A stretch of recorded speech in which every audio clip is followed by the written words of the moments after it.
আসসালামু আলাইকুম। আপনি আপনার পরিস্থিতির জন্য কোন কোন বই রাখতে পারেন আপনার পড়ার টেবিলে, তার একটা আজকে ভিডিও তুলে ধরলাম। তো বাংলা বইয়ের জন্য বাংলা ব্যাকরণের জন্য সবচেয়ে গুরুত্বপূর্ণ হলো আপনার এই বইটি, মনির চৌধুরী স্যারের পুরাতন বাংলা বই। তো এখান থেকে আপনি এই বইটার A to Z একেবারে মুখস্থ করে ফেলতে হবে যেভাবে আপনি পারেন।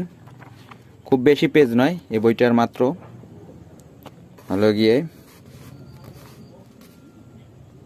216 পেজ।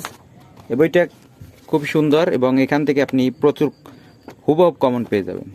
তারপর দ্বিতীয় যে বইটি আছে সেটি হচ্ছে অভিযাত্রী সিরিজের ATM এর টানা মুখস্থ। এটা লিখেছেন আবু বকর সিদ্দিক। আর তৃতীয় যে বইটা হবে সেটা হচ্ছে সবচেয়ে কমন বই, মফিজুল ইসলাম মিলন স্যারের অগ্রদূত বাংলা। তো অগ্রদূত বাংলা থেকে আমি কি করি, সাহিত্য অংশটুকুর জন্য আমি অগ্রদূত বাংলা পড়ি এবং প্রশ্ন সলভের জন্য আমি বাংলা বোর্ড বইয়ের পাশাপাশি এই বই থেকে আমি প্রশ্ন সলভ করি। এখানে প্রচুর MCQ আছে, এখান থেকে আমি MCQগুলো পড়ি।